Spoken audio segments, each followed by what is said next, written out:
ಆಚೀಚೆ ಹೋದದ್ದು ನಾನು ಆಯಾಸ ಆದದ್ದಿಲ್ಲ. ಮತ್ತೆ ನೋಡಿ ಆಯಾಸ ಆಗುವುದು ಉಂಟು. ಹೌದು, ಕೆಲವರಿಗೆ ಕುಣಿದ ಆಯಾಸವಾಗುವುದು, ಮತ್ತೆ ಕೆಲವರು ಕುಣಿಯುವುದನ್ನು ನೋಡಿ ಆಯಾಸವಾಗುವುದು. ನೋಡಿದವರಿಗೆ ಆಯಾಸ ಆಗುದು. ಹೌದು, ಕೆಲವರು ಕುಣಿಲಿ ಕೊಟ್ಟರಾಗಿ ನೋಡುವವರಿಗೆ ಆಯಾಸವೇ ಆಗುದು. ಮತ್ತೆ ಒಮ್ಮೆ ನಿಲ್ಲಿಸುವುದಿಲ್ಲ ಇವರು ಯಾವಾಗ ಹೌದು. ಹಾಗೆ ಅಂತಹ ಆಯಾಸಗಳಲ್ಲಿ ಇದು ಆಯಾಸವಾದದ್ದಲ್ಲ. ಮತ್ತೆ ನಿನ್ನನ್ನು ಕಂಡ ಆಯಾಸವಾದದ್ದು ಹೇಗೆ? ಹೇಗೆ? ನಿನ್ನ ರೂಪವನ್ನು ಕಂಡು ನಾ ಆಯಾಸಗೊಂಡೆ. ಇಂತಹ ರೂಪ ಮತ್ತೊಂದಿಲ್ಲ. ಇಂತಹ ದೈತ್ಯ ತಿಲಕ ಧನುಜಾಗ್ರೇಸರ ಮತ್ತೊಬ್ಬ ಸಿಗುವುದಕ್ಕೆ ಸಾಧ್ಯವೇ ಇಲ್ಲ. ನೀನು ಮುಖ ನೋಡಿ ಲಕ್ಷಣ ಹೇಳ್ತೀಯ ಅಂತ ಕಡೆ. ಈಗಲಿದ್ರೆ ನಾನು ಧನುಜಾಗ್ರೇಸರ ಅಂತ ಗೊತ್ತಾಗ್ತದೆ. ನಿನ್ನ ಮುಖ ನೋಡಿ, ಅದೇ ಮುಖ ನೋಡಿ ಲಕ್ಷಣ. ಮುಖ ನೋಡಿ ದೂರದಿಂದ ನೋಡಿ ಅಲ್ಲ, ಮುಖದಲ್ಲಿರುವ ಒಂದೊಂದು ವಿಚಿತ್ರಗಳನ್ನು ನೋಡಿ. ವಿಚಿತ್ರ ಬಾಯಿ ಇರುವಲ್ಲಿ ಮೂಗು, ಮೂಗಿರುವಲ್ಲಿ ಕಣ್ಣು ಉಂಟಲ್ಲ ನಮ್ಗೆ. ಅದು ವಿಚಿತ್ರ ಅಲ್ಲ, ವಿಶೇಷವಾದಂತಹ ಚಿತ್ರಣಗಳು ನಿನ್ನ ಮುಖದಲ್ಲಿ. ವಿಶೇಷ? ಹೌದು, ವಿಶೇಷ ಎಂತದ್ದು? ಎಂತ ನಿನ್ನ ಕಣ್ಣು ಉಂಟಾ? ಅದಲ್ಲ, ನಿನ್ನ ಕೇಶ. ಯಾವ ಕೇಶ? ಆ ಕೇಶವ, ಆ ಕೇಶವ ಕೇಶವ ಎಷ್ಟುಂಟು, ಎಷ್ಟುಂಟು ಅದರಲ್ಲಿ. ಅದಕ್ಕೆ ನಮಗೇನು ವೆಚ್ಚ ಇಲ್ಲ, ಅದಕ್ಕೆ ಬೆಳೆದದ್ದು. ವೆಚ್ಚದಲ್ಲಿ ಹಾಗಲ್ಲ, ನಿಬಿಡವಾದಂತಹ ಹಾಗೆ ಬೆಳೆದು ಬಿಟ್ಟಿದೆ. ಅದನ್ನು ತಲೆಯಲ್ಲಿ ಏನಿಲ್ಲ ಅಂತ ಗೊತ್ತಾಗುವುದು ಬೇಡ ಅಂತ ಕೆಲವರು ಕೇಶ ಬೆಳೆಸ್ತಾರೆ. ಏನಿಲ್ಲ ಅಂತ ಇಷ್ಟು ಉದ್ದಲ್ಲ ಕೇಶ ಬೆಳೆಸ್ತಾರೆ. ಯಾಕೆ? ಮಕ್ಕಳೇ ನೋಡುವಾಗ ಏನಿಲ್ಲ ಅಂತ ಗೊತ್ತಾಗುದು. ಮೊದಲಾದ್ರೂ ಉಂಟಲ್ವೋ, ಹಾಗೆ ಅರ್ಥ ಆಗುದು. ಆ ಬಳಿಕ ನಿನ್ನ ಹಣ್ಣೆ, ನಿಮ್ಮ ಹಣ್ಣೆ 10 ಜನಕ್ಕೆ ಕುಳಿತುಕೊಳ್ಳಬಹುದು. ವಿಶಾಲವಾದಂತಹ ಹಣೆ, ಆ ಹಣೆಯ ಮೇಲೆ ಬೆಳೆದಂತಹ ಹುಬ್ಬುಗಳು, ಒಂದು ಪೊದೆ, ಹುಬ್ಬುಗಳ ಪೊದೆ ಅಂತ. ಹೊದೆಗಟ್ಟಿದ ಹುಬ್ಬು, ಹೊದೆಗಟ್ಟಿದ ಹುಬ್ಬು. ಮತ್ತೆ ನಾವು ಅಲ್ಲ, ಸಾಮಾನ್ಯವಾಗಿ ಗಂಡಸರು ಉಬ್ಬು, ಹೆಂಗಸರು ಉಬ್ಬು ಹೀಗೆ ಇರ್ತದೆ. ಅದನ್ನು ಅವರು ಸಪುರ ಮಾಡುದು ಮತ್ತೆ ಎಂತದ್ದು ಸಪುರ ಮಾಡುದು? ಕಷ್ಟಪಡ್ತಾರೆ ಒಂದೊಂದೇ ಕಿತ್ತು ಕಿತ್ತು. ಎಂತದಕ್ಕೆ ಕೀಳುವುದು? ಅವರಿಗೆ ವೈರಾಗ್ಯ ಬಂದಿದ, ಅದೊಂದು ಸೌಂದರ್ಯದ ಪ್ರತೀಕ. ಅದೇ ಅದೇ ಅದೇ ನಾವು ಅದಕ್ಕೆಲ್ಲ ಸಮಯ ಹಾಳು ಮಾಡುದಿಲ್ಲ. ಅಂದ್ರೆ ನಾವು ಸಮಯ ಹಾಳು ಮಾಡುದು ಅಲ್ಲ. ಈಗ ನೀನ್ ಯಾಕಂದ್ರೆ ಅಲ್ಲ, ಈಗ ನಾವಲ್ಲಿ ಹಾಗೆ ಮಾಡಿದ ಕಾರಣ ನಿಮಗೊಂದು ಹೊಗಳುವುದಕ್ಕೊಂದು ಅವಕಾಶ ಆಯ್ತಾ ಇಲ್ವ? ನೀವು ಹೇಳಿದ್ದೇನು, ಕಾಮನ ಬಿಲ್ಲಿನಂತಹ ಹುಬ್ಬು ಹಾಗೆ, ನಿಮ್ಮದ್ದು ಹಾಗೆ. ಆ ಬಳಿಕ ನಿಮ್ಮ ಕಣ್ಣುಗಳು ರೌದ್ರ ಭಯಾನಕ ಭೀಕರ ಅತ್ಯದ್ಭುತವಾದ ಕಣ್ಣುಗಳು. ಆ ಕಣ್ಣಿನಿಂದ ಯಾರನ್ನಾದರೂ ಹೆದರಿಸಿ ಬಗ್ಗಿಸಿ ಕುಳಿತುಕೊಳ್ಳಿಸುವಂತಹ ಸಾಮರ್ಥ್ಯವನ್ನು ನನಗೆ ಹೆದರಿಕೆ ಆಗುವುದು. ಅಲ್ಲ, ನೀನಾದ್ರೂ ಬೇಡ, ನನಗೆ ಯಾರು ಆಲೋಚನೆ ಬರುವುದು. ಆ ನಿಮ್ಮ ಮೀಸೆ ಇದು ಯಾವ ಕಾಲದ್ದು ಗೊತ್ತಿಲ್ಲ ನಿಮಗೆ? ಎಷ್ಟು ವರ್ಷ ಆಯ್ತು? ಅಲ್ಲ, ನಮಗೆ ನಾವು ಯುವಕರಾಗುವಾಗಲೇ ಹುಟ್ಟಿದ ಮೀಸೆ. ಹಾಗಲ್ಲ, ಹುಟ್ಟುವಾಗಲೇ ಇದ್ದ ಮೀಸೆ. ಹುಟ್ಟುವಾಗಲೇ ಇತ್ತು, ಹುಟ್ಟುವಾಗಲೇ ಹುಟ್ಟಿಕೊಂಡ. ಆ ಹುಟ್ಟುವಾಗಲೇ ಹುಟ್ಟಿಕೊಂಡಿದ್ದ. ನಾನು ಹುಟ್ಟಿ ಕೆಲವು ವರ್ಷದ ಮೇಲೆ ಮೀಸೆ ಬಂದದ್ದಲ್ಲ, ಮತ್ತೆ ಮೀಸೆ ಸಹಿತ ಅದೇ ವಿಶೇಷ ಹೇಳಿದ್ದಾನೆ. ಯಾಕಂದ್ರೆ ಮತ್ತೆ ಬೆಳೆದ ಮೀಸೆಯಾದ್ರೆ ಅದ್ರಲ್ಲಿ ಏನೋ ಒಂದು ಲೋಪ ಕಾಣ್ತದೆ. ಅದೇ ಅದೇ, ಮತ್ತೆ ಬೆಳೆದ ಮೀಸೆ ಆದ್ರೆ ಮತ್ತೆ ಕೆಲವು ವರ್ಷ ಆಗುವ ಹೋಗ್ತದೆ, ಅಲ್ಲದ್ರೆ ಬೆಳ್ಳಗಾಗುತ್ತೆ. ಇದು ಯಾವ ಕಾಲಕ್ಕೂ ಬಣ್ಣ ಹೋಗುದಿಲ್ಲ. ಹೌದು, ಯಾಕಂದ್ರೆ ಅದರ ವೈಖರಿ ನೋಡಿ. ನೀವು ಬರುವಾಗಲೇ ಹೀಗೆ ತಿರುಗಿಸಿಕೊಂಡು ಬರುವಾಗ ಅದರದೊಂದು ವೈಖರಿ ಇದೆ. ಮತ್ತೆ ಮಾಡ್ಲಿಕ್ಕೆ ಬೇರೆ ಏನು ಕೆಲಸ ಇಲ್ಲದೆ ಎಂತದ್ದು ಮಾಡುದು? ಮೀಸೆ ತಿರುಗಿಸಿ ಏನು ಕೆಲಸ ಇಲ್ಲದೆ ಅವರು ದೊಡ್ಡ ದೊಡ್ಡ ಮೀಸೆ ಎಲ್ಲ ಇಡುವುದು, ಹೀಗೆ ತಿರುಗಿಸಿಕೊಂಡಿರ್ಲಿಕ್ಕೆ. ಹೌದಾ? ಆಗಲಿ, ಅಂತವರನ್ನು ನೋಡಿದ್ದೀರಿ ನೀವು. ನೀವಿಂದ ಹಾಗೆ ಪ್ರಾರಂಭ ಮಾಡಿ. ನೀಳವಾದಂತಹ ಬಾಹುಗಳು, ಕೈ ಅಂತಹ ಸುಪುಷ್ಟವಾದಂತಹ ನನ್ನ ಕೈ. ನಿಮ್ಮ ಕೈ ನೋಡಿದ್ದೇನೆ. ಅಲ್ಲದೆ ನೀನು ನನ್ನ ಕೈಯ ಬಗ್ಗೆ ಏನು ಹೇಳ್ತೀಯ ಅಂತ ನನಗೆ ಹೆಚ್ಚು ಹೇಳಲಿಕ್ಕಂದ್ರೆ ನನಗೆ ಈ ಗಂಡಸರಲ್ಲಿ ಮಾತನಾಡಿ ಅಭ್ಯಾಸ ಇಲ್ಲ. ಅದರಲ್ಲಿಯೂ ನಿಮ್ಮಂತಹ ವೀರರಲ್ಲಿ ಮಾತಾಡಿಯೇ ಅಭ್ಯಾಸವಿಲ್ಲ. ಎಲ್ಲಿಂದ ಹೊಗಳುವುದು? ಹೊಗಳುವುದಕ್ಕೆ 4 ಜನರಲ್ಲಿ ಮಾತನಾಡಿದ್ರು ಅದೆಲ್ಲ ವಿಚಾರಗಳು ಸಂಗ್ರಹ ಆಗುತ್ತದೆ. ಸಂಗ್ರಹ ಆಗದೇ ಇದ್ದ ಕಾರಣ ಆದ್ರಿಂದ ನಿಮ್ಮನ್ನು ಧನುಜೇಶ ಅಂತ ಹೇಳಿದ್ರು. ನನ್ನಲ್ಲಿ ಪರಿಚಯ ಕೇಳಿದ್ರು, ಯಾರಯ್ಯ ಧನುಜೇಶ? ನಾನು ನಿನ್ನ ಪರಿಚಯ ಗಳಿದ್ದೇನೆ, ನೀನು ನನ್ನ ಪರಿಚಯ ಗಳಿದ್ರೆ. ನಾ ಹೆಣ್ಣಲ್ಲೂ ಅಬಲೆಯಾದಂತಹ ನಾನು ನನ್ನ ಪರಿಚಯವನ್ನು ಹೇಳಬೇಕು ಅಂತಾದ್ರೆ ಮುಂಭಾಗದಲ್ಲಿರುವಂತಹ ವ್ಯಕ್ತಿಗೆ ಅಷ್ಟು ಪ್ರಧಾನ ಬೇಕು, ಒಂದು ಹೇಳುವ ವ್ಯಕ್ತಿ ಅಂತ ನನಗೆ ಅನ್ನಿಸಬೇಕು. ಗಂಡವರೆಲ್ಲ ಪರಿಚಯ ಹೇಳಲಿಕ್ಕೆ ಆಗುವುದಿಲ್ಲ. ನಮಗೆ ಗಂಡಸರಿಗಾದ್ರೆಲ್ಲ ಹಾಗಿದ್ದ ಆತಂಕ ಏನೂ ಇಲ್ಲ. ನಮ್ಮ ಪರಿಚಯ ತಿಳ್ಕೊಂಡು ಇವರೆಂತದ್ದು ಮಾಡ್ತಾರೆ. ನಾಳೆ ಹೆಣ್ಣು ಮಕ್ಕಳಿಗೆ ಬಹಳ ಎಚ್ಚರ. ಹೌದು ಹೌದು, ಎಷ್ಟೇ ಆದ್ರೂ ಲಜ್ಜೆಯ ಕೋಟೆಯಲ್ಲಿ ಇರುವುದು. ನಾನದೊಂದು ಹೇಳುವುದಕ್ಕೆ ನಾಚಿಕೆ ಆಗ್ತದಪ್ಪ. ನನಗೆ ಹೇಳುವಾಗ ಗೊತ್ತಾಯ್ತು ನನಗೆ. ಹೌದು, ಹಾಗೆ ಯಾರಯ್ಯ ಧನುಜೇಶ ಈ ರೀತಿ ಪರೀಕ್ಷೆಯಲ್ಲಿ ಕೇಳುವ ಕಾರಣವೇನು, ನೀನಾರು, ನೀನೆಲ್ಲಿಂದ ಬಂದೆ, ನಿನ್ನ ವಿವರವನ್ನು ಸವಿಸ್ತಾರಗೊಳಿಸು. ನಮ್ಮ ಪರಿಚಯ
ಮರ್ಯಾದೆಯ ಸೀಮೆಯನ್ನು ಮೀರಿ ವ್ಯವಹರಿಸುವುದು ಹೆಣ್ಣಿಗೆ ಪ್ರಶಸ್ತವಾದ ಕೆಲಸವಲ್ಲ. ಅಲ್ಲ, ಆದ್ದರಿಂದಲೇ ನಿನ್ನ ಎಚ್ಚರಿಕೆಯನ್ನು ನೀನು ಉಳಿಸಿಕೊಂಡು ಇದುರು ಬಂದು ನುಡಿಸುವವನು ಯಾರು ಅನ್ನುವುದನ್ನು ಮೊದಲಾಗಿ ತಿಳಿದುಕೊಳ್ಳೋಣ ಅನ್ನುವಂತಹ ಸದಾಶಯದಿಂದಲೇ ಪ್ರಶ್ನೆಯನ್ನು ಮುಂದಕ್ಕಿಟ್ಟಿರು. ಒಳ್ಳೆಯದೇ ಆಯಿತು. ಆದ್ರೆ ಒಂದು ನಿಜವಾಗಿ ನೀನು ನನ್ನಲ್ಲಿ ಕೇಳಬೇಕಾಗಿ ಇರಲಿಲ್ಲ. ಮತ್ತೆ ನಿನಗೆ ನನ್ನ ಪರಿಚಯ ಉಂಟು. ಯಾರು ಹೇಳಿದ್ದಿಲ್ಲ? ಉಂಟು. ಮೊದಲು ಕಾಣಲಿಲ್ಲ, ಒಟ್ಟಿಗೆ ಕಂಡವರೆಲ್ಲ ಪರಿಚಯದವರು ಅಂತ ಅರ್ಥ ಅಲ್ಲ. ಪರಿಚಯ ಆಗಲಿಕ್ಕೆ ಕಾಣಬೇಕು ಅಂತಲೂ ಇಲ್ಲ. ಅದಂತ ವಿಶೇಷ ವ್ಯಕ್ತಿ ಪರಿಚಯ ಬೇರೆ, ವ್ಯಕ್ತಿತ್ವದ ಪರಿಚಯ ಬೇರೆ. ಹೌದಾ? ಈ ವ್ಯತ್ಯಾಸ ಎಲ್ಲ ಗೊತ್ತಿರಬೇಕು ನಿನಗೆ. ವ್ಯಕ್ತಿ ಪರಿಚಯ ಅಂದ್ರೆ ಏನು? ಎರಡು ಕೈ, ಎರಡು ಕಾಲು, ಎರಡು ಕಣ್ಣು, ಒಂದು ಮೂಗು, ಒಂದು ಬಾಯಿ, ಒಬ್ಬ ಮನುಷ್ಯ, ಅದು ವ್ಯಕ್ತಿ ಪರಿಚಯ. ವ್ಯಕ್ತಿತ್ವದ ಪರಿಚಯ ಅಂದ್ರೆ ಒಳಗಿನ ಪರಿಚಯ. ಕೇವಲ ಹೊರಗಿನಿಂದ ಕಾಣುವ ಪರಿಚಯ ಅಷ್ಟೇ ಅಲ್ಲ. ಈ ದೃಷ್ಟಿಯಿಂದ ನಾನು ಹೇಳಿದ್ದು, ನನ್ನ ವ್ಯಕ್ತಿ ಪರಿಚಯ ನಿನಗಿಲ್ಲದೆ ಹೋದರು ವ್ಯಕ್ತಿತ್ವದ ಪರಿಚಯ ಇರಲೇಬೇಕು. ಏನಂತಹ ವ್ಯಕ್ತಿತ್ವ? ಅಯ್ಯೋ, ವ್ಯಕ್ತಿತ್ವ ಸದ್ಯಕ್ಕೆ ನನ್ನ ಪರಿಚಯ ಇಲ್ಲದೆ ಇದ್ದವರು ಯಾರೂ ಇಲ್ಲ ಲೋಕದಲ್ಲಿ. ನನಗೆ ಗೊತ್ತಾಗಿರಲಿಲ್ವಲ್ಲ. ಲೋಕದಲ್ಲಿ ಇದ್ದವರಿಗೆಲ್ಲ ಗೊತ್ತುಂಟು. ನಾನು ಲೋಕದಲ್ಲೇ ಇದ್ದೇನೆ. ನೀನು ಲೋಕದಲ್ಲಿ ಇದ್ದೇನೆ, ಆದ್ದರಿಂದ ನಿನಗೆ ಗೊತ್ತಾಗಲಿಲ್ಲ. ಹೋಗಲಿ ಬಿಡು. ಲೋಕದಲ್ಲಿ ಇಲ್ಲದಿದ್ರು ನಿನ್ನ ಆ ಲೋಕದಲ್ಲಿ ನಾನಿದ್ದೇನಲ್ಲ. ಇದೊಂದು ಅವಲೋಕನ ಆಗಬೇಕಲ್ಲ. ಹಾಗಾಗಿ ಸ್ವಲ್ಪ ಕಾಲು ದೂರ ದೂರ ಎಂತಕ್ಕೆ ಆಟವಾಡುವುದು ಅಲ್ಲ, ಧೈರ್ಯ ಧೈರ್ಯ. ಅದು ಕಾಲ ಹತ್ತಿರ ಶರೀರದ ಸಮತೋಲನ ತಪ್ಪಿ ಹೋಗಿ ನೀನು ಬೀಳಬಾರ್ದು. ಭಯೋತ್ಪಾದಕ ಅಲ್ಲ. ಆ ಹೆಸರು ಕೇಳುವಾಗ ನೀನೆಲ್ಲಿರ ಅತ್ಯುತ್ಸಾಹದಿಂದ ಬಿದ್ದರೆ ನಾನು ಮರವನ್ನು ಹಿಡ್ಕೊಳ್ತೇನೆ. ಅದಕ್ಕೆ ಕಾಲು ಸ್ವಲ್ಪ ಆಗತ್ತೆ, ಬೇಡ, ಮರ ಹಿಡ್ಕೊಳ್ತೇನೆ, ಆಧಾರ ಸಿಗ್ತದೆ.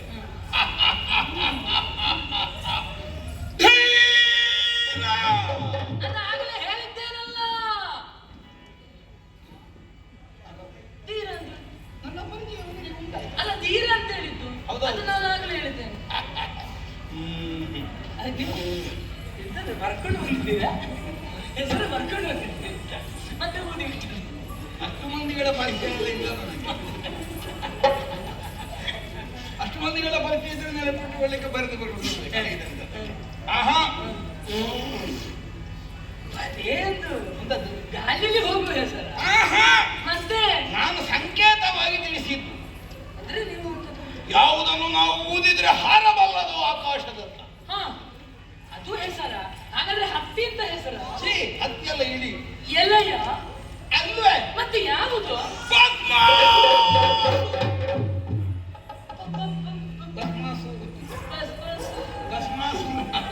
ನೀವೇಯಾ?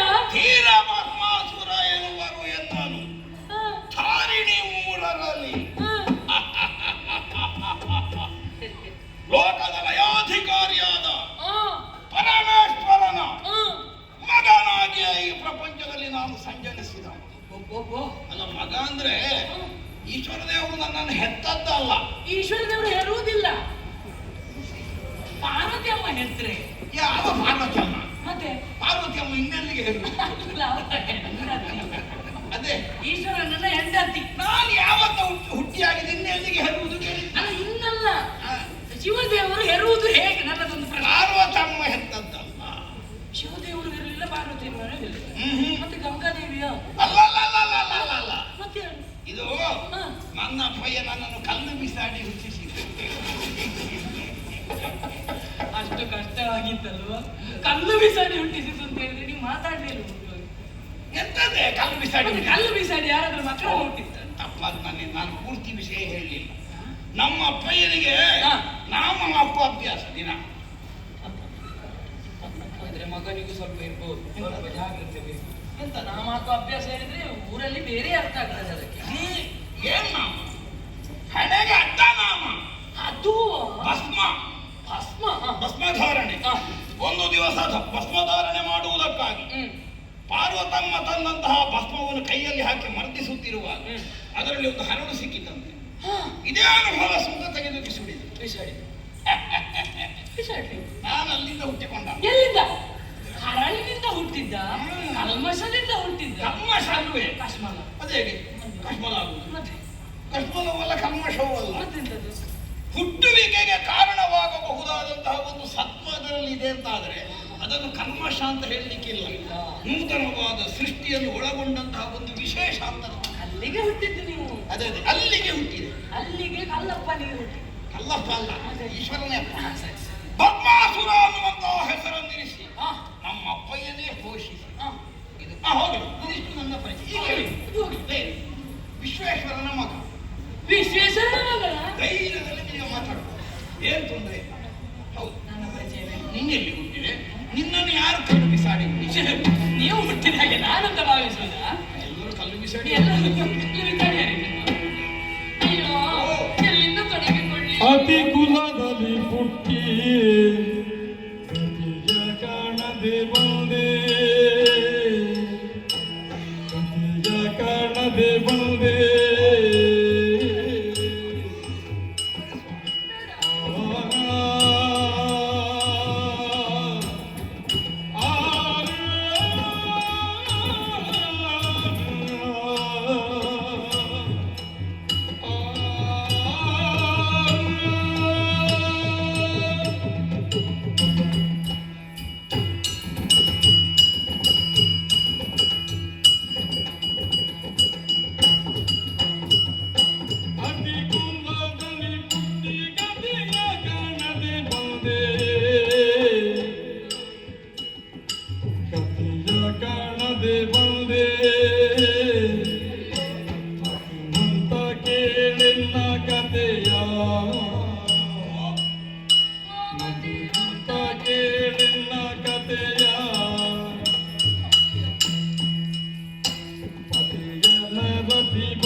ಉಸಿರ ಸಂಬಂಧದ ರೋಗವಲ್ಲ, ಬಿಕ್ಕಳಿಸುವುದು. ಶೀತ ಆಯ್ತು. ಬಿಕ್ಕಳಿಸು, ಉಮ್ಮಳಿಸುವುದು. ಈ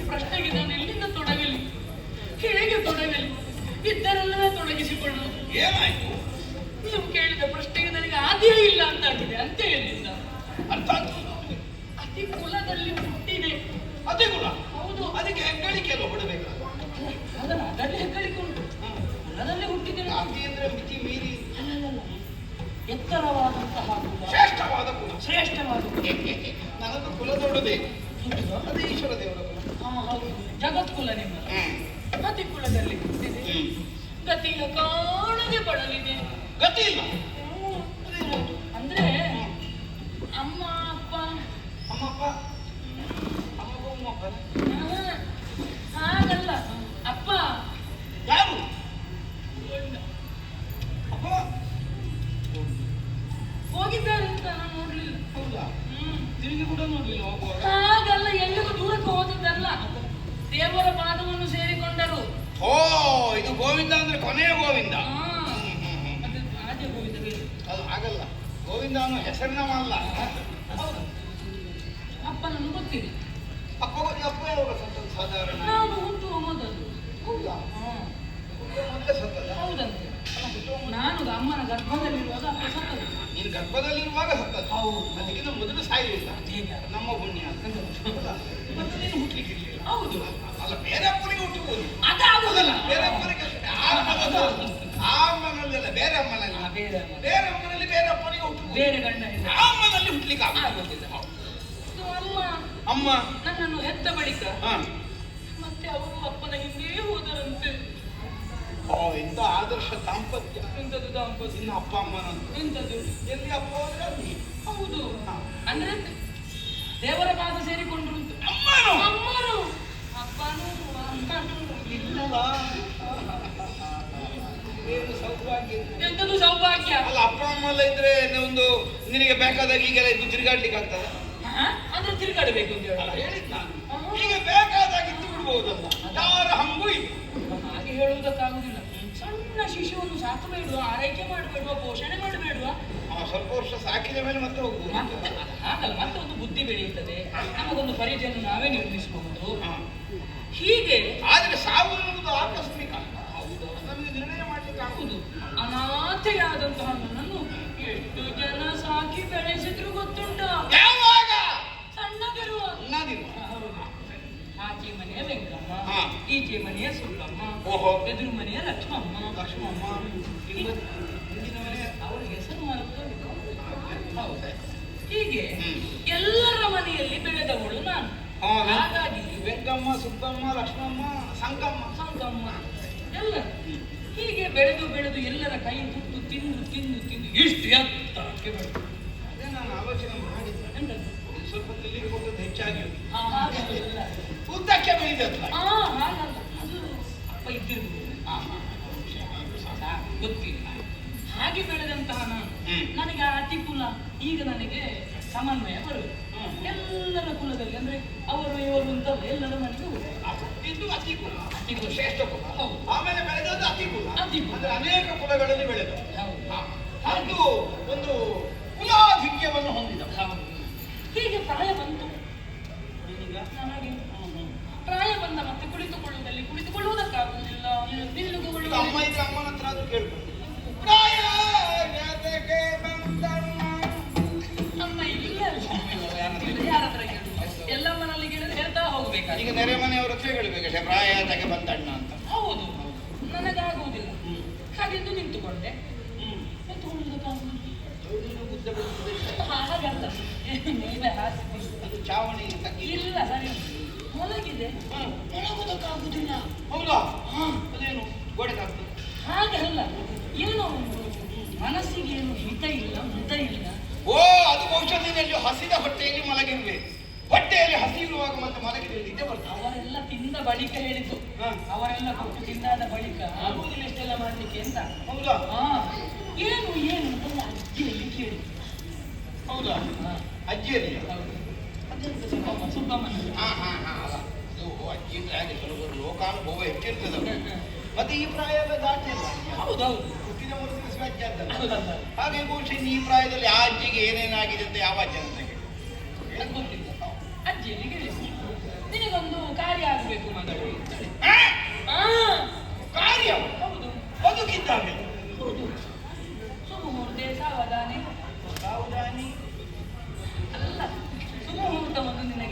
ಬಾಳಬೇಕು, ನಿನಗೆ ಕಂಕಣ ಬಲ ಕೂಡಿ ಬರಬೇಕು, ಪತಿಯನ್ನು ಆಶ್ರಯಿಸಬೇಕು. ಓ ಇದು ಇದು ಪೆಪ್ಪೆಪ್ಪೆ ಡುಂಡುಂ ಹಾ, ಅದೇ ಹೌದು. ಆಡಿದ್ರು ಅವರು. ಹೇಳಿದ್ರ ಹೌದು. ಆಗಿಯಾ ಇಲ್ಲ, ಅದೇ ಆಗುವುದಕ್ಕಾಗಿ ಹೊರಟೆ. ಹೊರಟದ್ದು ಮಾತ್ರ. ಹೌದು. ಆಗ ಹೌದು. ಅವರೆಲ್ಲ ಹೇಳಿದ್ರು, ಹಾ. ನನ್ನ ಮಗ ಇದ್ದಾನೆ, ನನ್ನ ಮಗ ಇದ್ದಾನೆ. ಹ್ಮ್. ನನಗೆ ಅರ್ಥದ ಮದುವೆ ಆಗುವುದಕ್ಕೆ ಹೌದಿಲ್ವಾ? ಆಗುವುದಿಲ್ಲ. ಎಲ್ಲರ ಕೈ ತುತ್ತು ಬೆಳೆದು ತಿಂದವಳು. ಹೌದು. ಹಾಗಾಗಿ ಅವರಿಗೆ ಬೇಸರವಾದರೆ ಹಾ. ಆ ಕಾರಣದಿಂದ ಹುಡುಕಾಟ ನನ್ನದು. ಅದೇ ಊರು ಬಿಡ್ಬೇಕಿತ್ತು. ಊರು ಬಿಟ್ಟು ತಿರುಗಾಟಕ್ಕಾಗಿ ಹೊರಟೆ. ಹ್ಮ್. ಮೇಲೆ ಹೋದೆ, ಅಲ್ಲಿ ಯಾರು ಹಿತವರಿರ್ಲಿಲ್ಲ. ಎಲ್ಲಿ ಮೇಲೆ? ಸ್ವರ್ಗಕ್ಕೆ. ಅಲ್ಲಿಗೆಲ್ಲ ಹೋದಿಯಾ? ಹೌದು. ಹಾ. ಅತಿ ಕುಲದಲ್ಲಿ ಹುಟ್ಟಿದವರು. ನಾನು ಒಮ್ಮೆ ಹೋಗಿದ್ದೇನೆ ಸ್ವಲ್ಪ. ಹೌದಾ? ಹಾ. ಅಲ್ಲಿ ಬೇಡ ಅವ್ರು ಬೇಡ, ನನಗೆ ಹಿತಾಗುವುದಿಲ್ಲ ಅಂತ. ಹೌದಾ? ಇಲ್ಲಿ ನೋಡು, ಅದರಿಂದ ಚಂದ ನೋಡಿ.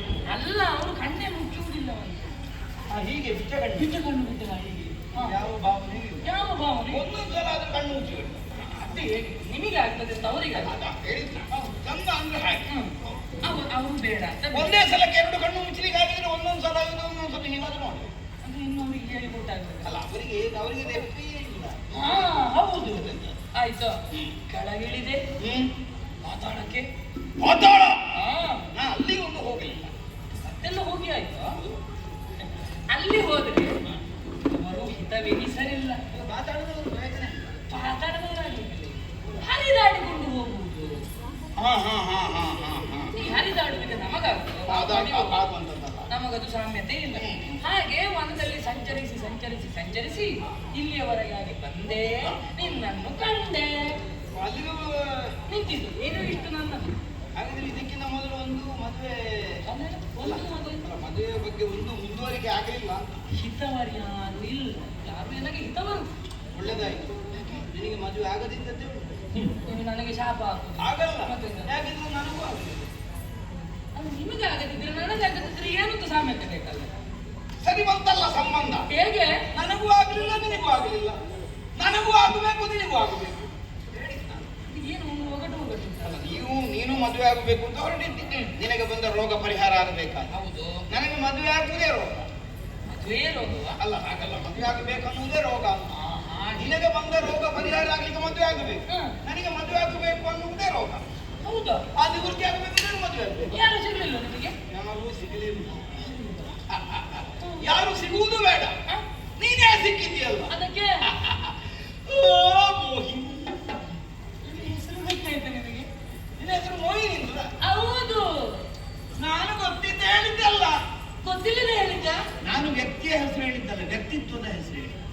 ವ್ಯಕ್ತಿತ್ವದಲ್ಲಿ ಬಹಳ ಶ್ರೇಷ್ಠ. ಆಗ್ಲಿ ಆಗ್ಲಿ. ನೀನು ಎಂತವರ ಮನವನ್ನಾದರೂ ಮೋಹಿಸಬಲ್ಲವಳಾದ್ದರಿಂದ ನಿನಗೆ ಮೋಹಿನಿ. ನನ್ನ ಹೆಸರು ಹಾಗೆ, ಹೆಸರು ಹಾಗೆ. ಹೆಸರು ಮೋಹಿನಿ ಬಹಳ ಅಪೂರ್ವ ಇರುವುದು. ಅವರಿಗೆ ನೋಡು, ನನ್ನ ಹೆಸರು ಬಸ್ ಮಾತ್ರ. ನನ್ನ ಅಪ್ಪನಿಗೆ ಒಂದು ಒಳ್ಳೆ ಹೆಸರು ಸಿಗಲಿಲ್ಲ. ಎಂತೆಂತ ಹೆಸರು ಮೊದಲು ಮಾಡಬೇಕಿತ್ತು. ಅಲ್ಲ, ಹೇಳಿದ್ ನಾನು ಮದನ ಮೋಹನ ಅಂತ ಇಡ್ಬೋದು. ಯಾರಿಗೆ? ಮದನ ಮೋಹನ. ರಸಿಕರಾಜ ಅಂತ ಇಡ್ಬೋದು. ರಸಿಕ ಶೃಂಗಾರ ಶಿಖಾಮಣಿ ಅಂತ ಹೇಳ್ಬೋದು. ಹಾ ಹಾ ಹಾ. ಮತ್ತೆ ಮತ್ತೆ ಅಲ್ಲ, ಎಲ್ಲ ಹೇಳಿದ್ ನಾನು. ಇದೆಲ್ಲ ಬಿಟ್ಟು ಭಸ್ಮಾಸುರ.